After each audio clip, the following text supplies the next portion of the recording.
History is filled with legendary commanders who conquered vast territories and shaped the world through war, while their campaigns claimed countless lives, both directly and indirectly. Have you ever wondered how these powerful figures met their own end? In today's list, we'll explore the death of history's greatest military leaders. Alexander the Great conquered nearly the entire known world by the time he was in his early 30s. He set his sights on the Arabian Peninsula as his next target. But before the campaign could begin, the young conqueror died suddenly at the age of 32. To this day, the exact cause of his death remains a mystery. Was it fever, poisoning, or something more sinister?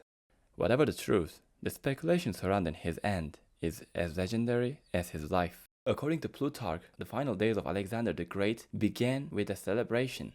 14 days before his death, he hosted Admiral Nearchus and spent the night drinking with his friend Medius of Larissa. The next day, the drinking continued, and so did the consequences. Alexander developed a fever and spent the night in the bathhouse. Despite his illness, he pushed on. The following day, burning with fever, he was carried to the council to perform his daily sacrifices. He gave orders for his new great ambition, and then retired to a cooler palace to rest. For 3 days, this cycle repeated. Each day, he grew weaker. The fever raged. His strength faded. He could barely speak, and eventually, he couldn't stand without support.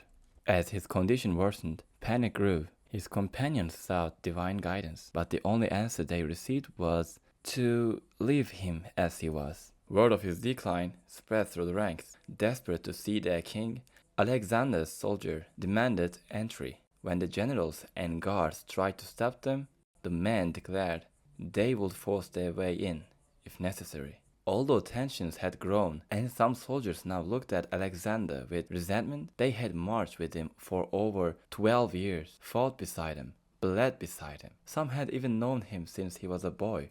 To many, Alexander was more than a king. He was a godlike figure who had led them from victory to victory, across continents and into legend. And that's why, despite objections from the guards, the soldiers were allowed to see their king, perhaps for the final time. Weak and barely able to recognize their faces, Alexander gazed upon the man who had built an empire with him. Within days, he was gone.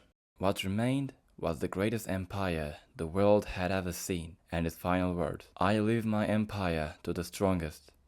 The rest, as they say, history."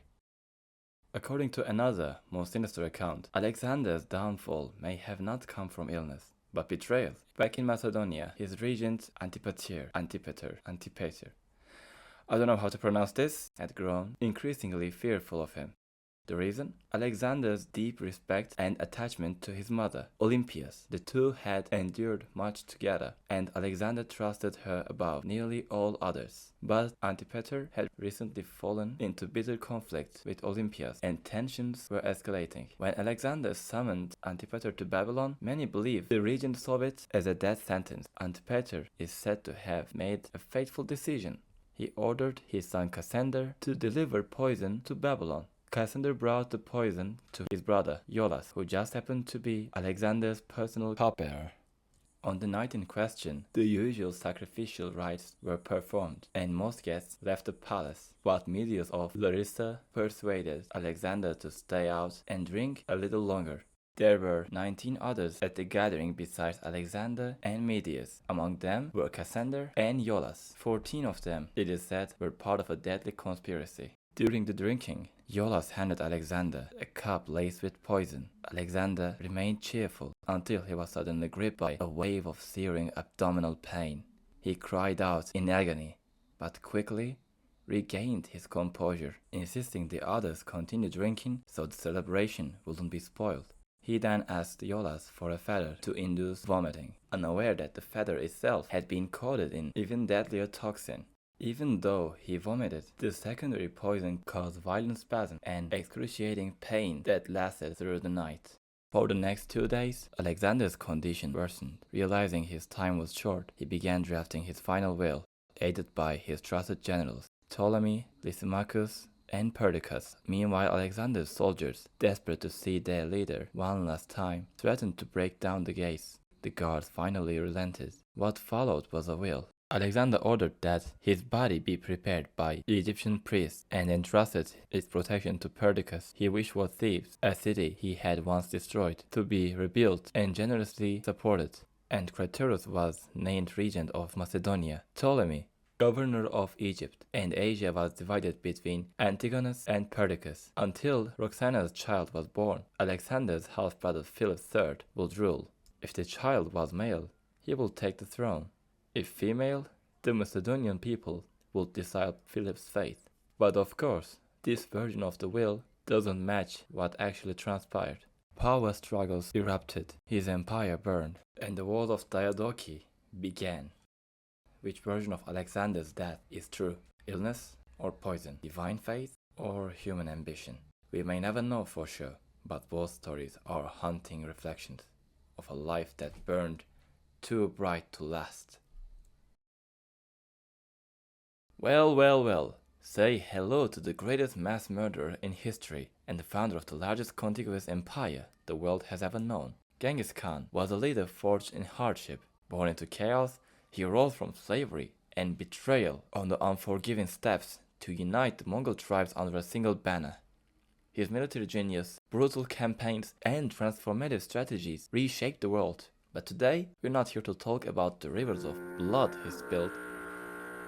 No, today we're asking a much mysterious question. How did this legendary conqueror meet his end?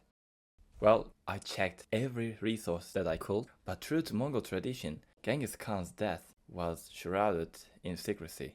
Fearing internal unrest, his generals hid the news from the public until the power vacuum could be filled. And although the truth was buried with him, a number of theories have emerged over the centuries. Genghis Khan was a man who valued one thing above all else: power. Throughout his life, he judged others not by class, ethnicity, or belief, but by strength. If someone proved powerful enough, Genghis gave them a place, a title, and a chance to rise. His commanders were among the fiercest warriors of their time, men forged in conquest, loyalty, and blood. And naturally, a weak or corrupt leader could never hold their respect. That's why Genghis trained constantly, both mind and body. He hunted relentlessly, not for food, but to stay sharp, fast, and lethal. But even the strongest fall. During the siege of Zongxing, the capital of the Western Xia dynasty, Genghis was thrown from his horse on a hunting expedition. The injuries were serious. Fever set in. His condition steadily declined. The momentum of the siege slowed. His sons and generals told him to withdraw, to return to the capital and recover. We don't know how he first responded, but what followed is legend. Word of his illness reached Zongxing. The city's commander, perhaps emboldened, perhaps foolish, mocked the great Khan. Upon hearing this insult, Genghis made his decision. The siege would continue, no matter the cost. Just days later, he succumbed to his illness, but his death was kept a secret. A month later, Zongxing fell, and then came the fury. The Mongols, driven by vengeance for the insult to their fallen Khan, unleashed unimaginable violence upon the city. Men, women, children, none were spared. What followed was not just a massacre, but what some historians later called rather successful ethnocide. The Western Xia civilization, once proud and ancient, was wiped from the earth. Genghis Khan may have died before the city fell, but his legacy of retribution lived on in fire and blood. Of course, with many great figures of history, the truth is a mystery, and Genghis Khan's death is no exception. What you've just heard is only one version of his end. Other resources paint very different pictures. Maybe Genghis died of a fever resembling malaria, a natural death after years of brutal campaigning and exposure. Yuan dynasty records from China echo this account. But then there's Marco Polo. He claimed that during the siege of Zongxing, Genghis was struck by an arrow and possibly by a defender of the very city that would later be raised in his name. And then there is Giovanni da Pian del Carpin. He wrote that the great Khan was killed by a bolt of lightning, a divine blow, as if the heavens themselves intervened to halt his unstoppable march. Genghis was slain not by illness nor by blade in battle, but by a woman.